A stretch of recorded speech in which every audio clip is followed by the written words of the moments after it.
Fala galera, estamos de volta hoje para falar a respeito de um assunto que aflige e deixa desesperados todos os concurseiros aí. Esquecimento. Não importa para o que você está estudando, se é para concurso, se é para certificação, se é para vestibular, se é para o Enem. Você às vezes estuda, domina aquele assunto, sabe tudo daquele tópico, passou 2 semanas e alguém te pergunta sobre aquele negócio e você... Oi? Eu sofro de perda de memória recente. Esse fenômeno, pessoal, acontece por causa do que a gente chama de curva do esquecimento, que também é conhecida como curva de Ebbinghaus. No vídeo de hoje a gente vai te explicar o que é essa tal curva do esquecimento e a gente vai te dar alguns macetes de como fazer para dar um drible nela.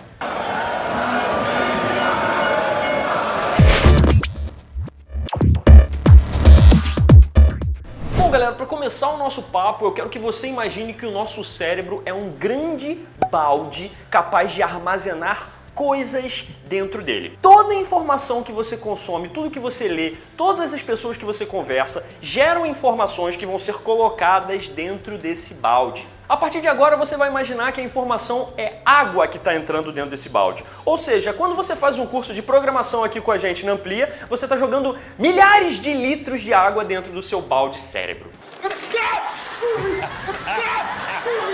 Pessoal, só que tem um pequeno problema aqui. O seu balde tem um buraco embaixo dele, ou seja, o seu balde está furado. Não importa o que você faça, você pode estar jogando milhares de litros de informação aí dentro do seu balde, dentro do seu cérebro, jogando um monte de informação, mas esse balde está furado e essa informação está vazando e está indo embora para todo sempre. Um dos primeiros caras que estudou esse negócio de curva de esquecimento e retenção do conhecimento foi um psicólogo alemão lá em 1885 chamado Hermann Ebbinghaus. Por mais que você ache que você nunca ouviu falar desse alemão, com certeza você já encontrou pela internet os testes de Ebbinghaus. Esse teste é muito famoso, é o teste onde tem 2 bolas laranjas que são do mesmo tamanho, mas elas acabam parecendo que são de tamanhos diferentes de acordo com a sua proximidade com bolas azuis de tamanhos maiores ou menores. Para estudar como é que essa retenção de memória funcionava, Ebbinghaus, lá em 85, criou um método. Ele criou um idioma fictício com várias palavras de 3 letras. Se você olhar aqui do lado, você vai conseguir ver algumas dessas letras aí que Ebbinghaus inventou. As letras não fazem o menor sentido, são todas inventadas. Todas elas são formadas por 2 consoantes com uma vogal entre elas.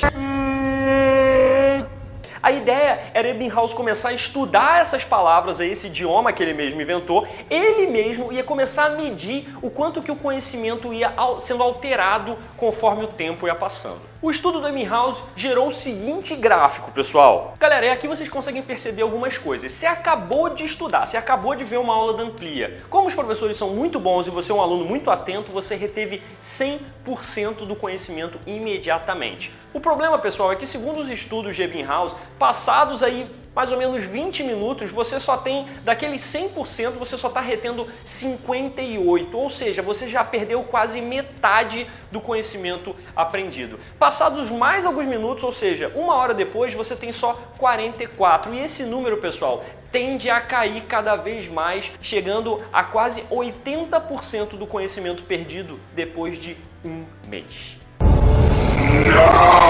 Esse é o gráfico conhecido como curva do esquecimento ou curva de Ebbinghaus. Pessoal, é claro que depois de 1800, os anos de 1800, diversos neurocientistas refizeram essa pesquisa do Ebbinghaus e dados muito parecidos voltaram à tona. Inclusive, alguns cientistas dizem que no momento da absorção do conteúdo, você nem consegue chegar a 100%, você chega só no máximo 75% da absorção dele. Por que isso acontece, pessoal? O nosso cérebro usa a política use it or lose it. Ou seja, se você não usa uma informação, aos poucos o seu cérebro vai jogando ela fora. Isso acontece porque toda nova informação que você recebe, todo livro que você lê, todas as pessoas que você conversa, essa informação vai para a memória que a gente chama de memória de curta duração. Para que ela seja lembrada a longo prazo, 1 mês depois, ela precisa fazer uma transição da área da memória de curta duração para a memória de longa duração. Eu sei, os nomes não são muito criativos.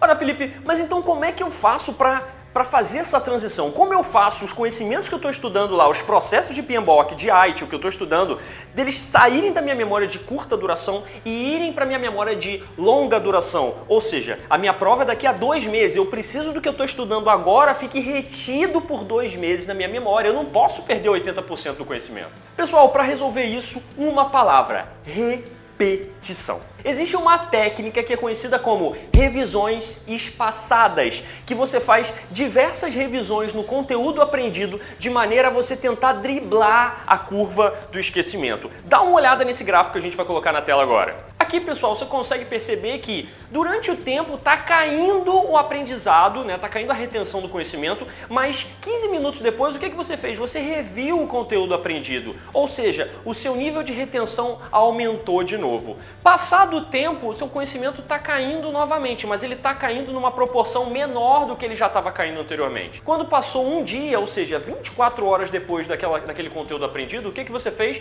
Você fez uma revisão novamente, ou seja, a revisão deu um refresh e você voltou para 100% do conhecimento adquirido. Vai cair novamente, mas já vai cair numa proporção bem menor agora e você vai sempre revendo de forma que você mantém a tua curva do esquecimento lá em cima, ou seja, perdendo menos informação. Diversas fontes diferentes, pessoal, falam de diferentes períodos em que você deve fazer essas revisões espaçadas para ter uma melhor absorção do conhecimento. Todas elas são variações muito parecidas com essa que a gente vai apresentar para vocês. A primeira repetição, a primeira revisão, pessoal, que você vai fazer vai ser 30 minutos depois da absorção do conteúdo. E essa revisão vai demorar 10 minutos para cada 1 hora de aula que você teve. A segunda revisão daquele mesmo assunto, pessoal, vai acontecer 24 horas depois, no dia seguinte, e vai demorar 10 minutos também para cada hora do que você aprendeu.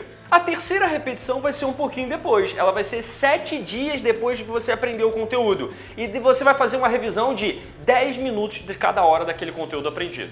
Já a quarta revisão do tópico vai ser 31 dias depois, 1 mês depois lá da absorção dos 100%. E aí você vai fazer uma revisão menorzinha, já caindo de 5 a 7 minutos para cada hora aprendida. E por último, pessoal, a quinta, sexta, sétima revisão vão ser revisões mensais. A cada mês você vai fazer uma revisão de 5 minutos para cada hora que você aprendeu lá atrás. Fazendo dessa forma, você vai, conforme o tempo passando, tendo menos necessidade de gastar muito tempo, porque o conteúdo já não está mais totalmente na memória de curta duração, ele já está quase inteiramente na memória de longa duração. Bom, galera, espero que vocês tenham gostado do vídeo de hoje, vocês tenham entendido como é que funciona a curva do esquecimento e vão usar para não esquecer como é que ela funciona. Não é isso? Valeu, galera, até a próxima, um abraço!